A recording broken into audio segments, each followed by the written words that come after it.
धाकड़ खबर, बेखौफसुमा बेबाक अंदाज।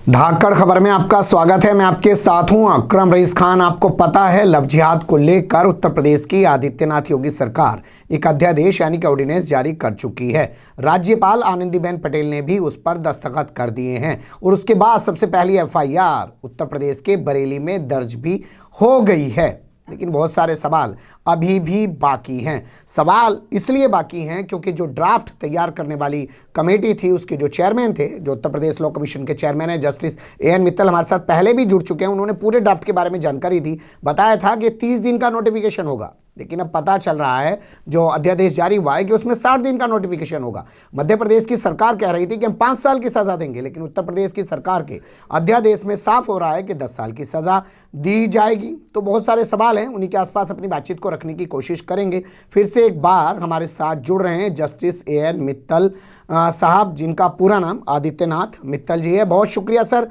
हमें वक्त देने के लिए। Thank you.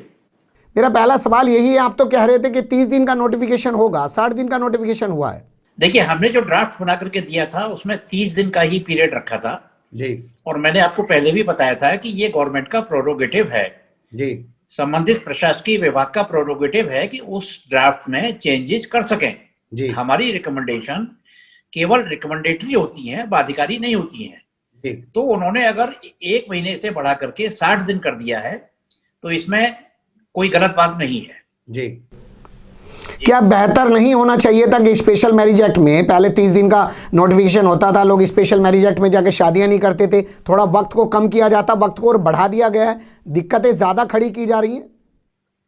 देखिए, स्पेशल मैरिज एक्ट के प्रोविजन और इसमें जो 60 दिन का नोटिस डिस्ट्रिक्ट मजिस्ट्रेट को देने का नोटिस है जी। वो दोनों ही डिफरेंट प्रोविजंस हैं जी। स्पेशल मैरिज एक्ट में अगर दो कोई बालिग लोग शादी करना चाहते हैं तो उसकी जानकारी विवाह अधिकारी को देते हैं और विवाह अधिकारी उनको 30 दिन का नोटिस उनके नियर रिलेटिव्स को, उनके माता पिता को, सोसाइटी को देता है।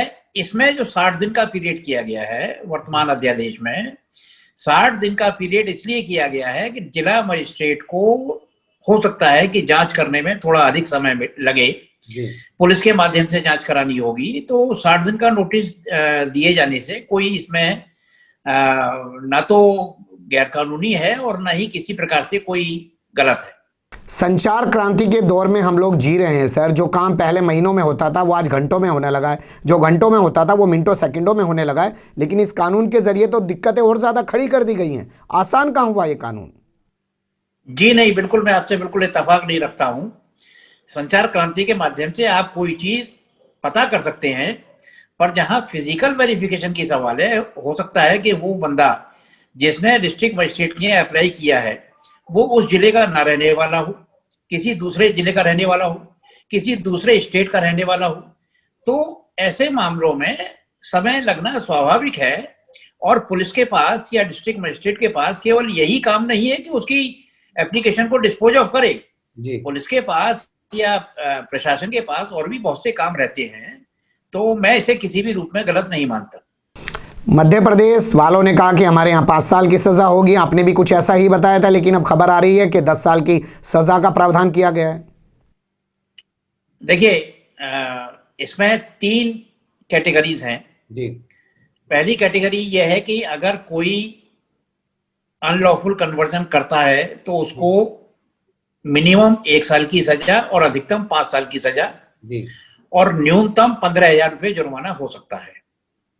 दूसरी कैटेगरी है कि अगर धर्मांतरित व्यक्ति अनुसूचित जाति जनजाति का है या महिला है या माइनर है, तो ऐसे मामलों में न्यूनतम 2 साल की सजा और अधिकतम 7 साल की सजा हो सकती है और न्यूनतम 25,000 रुपये जुर्माना हो सकता है। ठीक है। तीसरी कैटेगरी जिसका कि आप जिक्र कर रहे हैं, तीसरी कैटेगरी मास कन्वर्जन की है, सामूहिक धर्मांतरण की है। इसमें न्यूनतम 3 साल की सजा और अधिकतम 10 साल की सजा का प्राविधान है और 50,000 रुपया न्यूनतम जुर्माने का प्राविधान है। तो मास कन्वर्जन के मामले में 10 साल की सजा का प्राविधान है अधिकतम।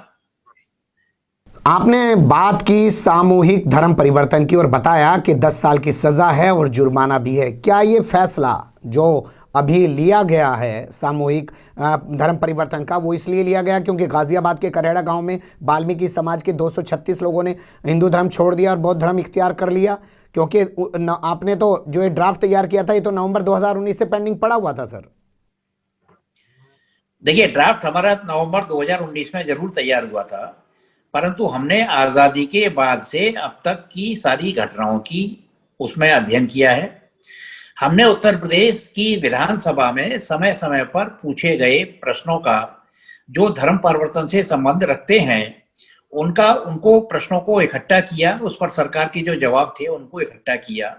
हमने मीडिया रिपोर्ट्स को भी देखा, हमने प्रिंट मीडिया रिपोर्ट्स को भी देखा, तो सभी चीजों को देखते हुए हमने ये प्राविधान किया है। और ऐसा नहीं है कि केवल गाजियाबाद में ही सामूहिक धर्म परिवर्तन हुआ है, अंबेडकर नगर में भी सामूहिक धर्म परिवर्तन हुआ था, और भी कई जिले हैं जिनमें सामूहिक धर्म परिवर्तन होता रहा है।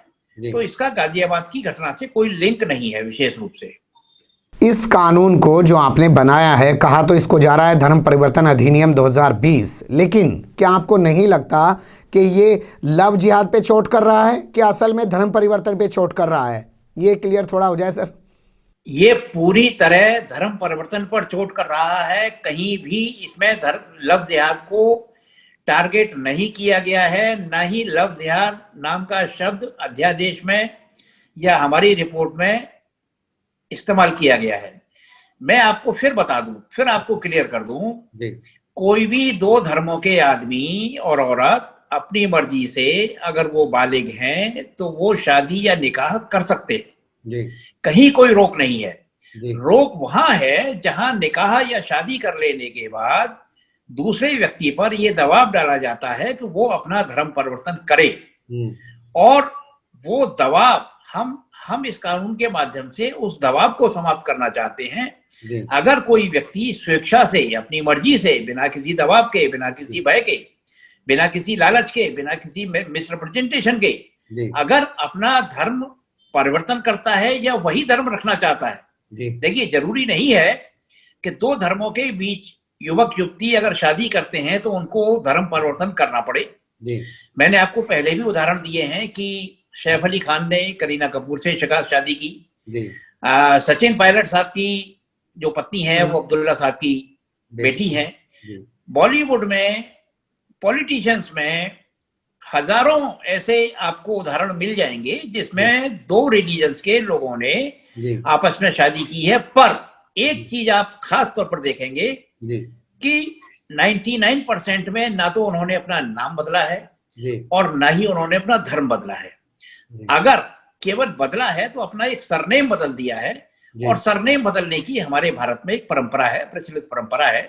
तो सरनेम जरूर बदल लिया है परंतु नाम नहीं बदला है और ना ही धर्म बदला है। मैं दो सवाल और लेना चाहता हूं। जिस कानपुर को लेके हल्ला मचाया गया था कि वहां पे लव जिहाद चल रहा है, एसआईटी की रिपोर्ट आ चुकी है, वो साफ कर रही है कि वहां पे कोई लव जिहाद नहीं चल रहा था, फिर भी ये कानून लाया गया सर। देखिए, आप बार बार लव जिहाद वर्ड यूज कर रहे हैं जी। इस कानून का मकसद किसी भी तरीके से तथाकथित लव जिहाद को टारगेट करके नहीं किया गया है जी। ना ही इस कानून का मकसद कानपुर की घटना के संबंध में है जी। ये घटनाएं सन 1950 से और आजादी के पहले से जी। मैंने आपको पहले भी बताया था कि मुगलों के समय में इजीली धर्मांतरण होता था, क्योंकि उस समय के शासक इस बात को बढ़ावा देते थे। अंग्रेजों के समय में 300 साल के शासन में धड़ल्ले से खुलेआम धर्म परिवर्तन होता था, क्योंकि उस समय के शासक इसको बढ़ावा देते थे जी। आजादी के बाद से, जब से हमारा संविधान आया है, हमारे संविधान में धर्म की स्वतंत्रता का अनुच्छेद 25 है, और उस धर्म की स्वतंत्रता को स्पष्ट किया गया है कि वो एब्सोल्यूट नहीं है जी। उसमें पब्लिक मॉरल, पब्लिक हेल्थ, ठीक है सर जी। अब ये बताइए, जिस तरीके के जजमेंट इलाहाबाद हाईकोर्ट से आए, उसके बाद दिल्ली हाईकोर्ट से सुलेखा वाले मामले में जजमेंट आया है, आपको लगता है ये कोर्ट में जाके टिक पाएगा जो कानून आप लोगों ने बनाया है?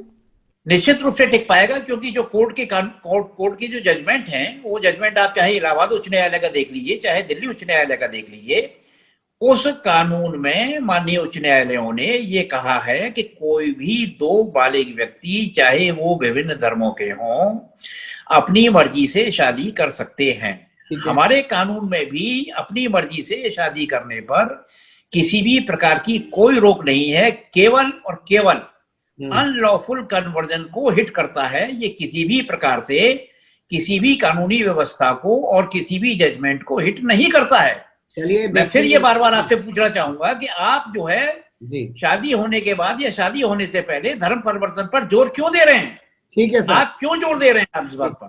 देखना दिलचस्प होगा कि ये कोर्ट में जाके टिकता है या नहीं टिकता है। आपकी जो है बनाई गई ड्राफ्ट पर बना हुआ कानून, क्योंकि विशेषज्ञ कह रहे हैं कि टिक नहीं पाएगा। एक आखिरी सवाल आपसे लेना चाहता हूं सर, आपको नहीं लगता कि पहले प्यार करने पे और शादी करने पे समाज का और धर्म का पहरा होता था, पहली बार इतिहास में ऐसा होने जा रहा है कि अब स्टेट यानी कि राज्य का भी पहरा हो गया, जबकि राज्य की जिम्मेदारी थी उनको सुरक्षा देने की? आपकी आशंका पूरी तरह निराधार है। प्यार करने पर न पहले कोई पहरा था, ना आज कोई पहरा है, और न ही इस अध्यादेश के माध्यम से प्यार पर कोई पहरा लगाया जा रहा है। हाँ, झूठ बोलकर, धोखा देकर या किसी को ऐसा एक अपना वेशभूषा बना करके जिसमें लगे कि ये दूसरे धर्म का आदमी है, दूसरा नाम बदल करके इस प्रकार से जो धोखे से जो प्यार किया जाता है, वो उसको आप प्यार नहीं कह सकते जी। उसको आप हवस कह सकते हैं। वो प्यार नहीं है, और न प्यार पर किसी प्रकार का पहरा है, न था, न है, और न ही लग सकता है।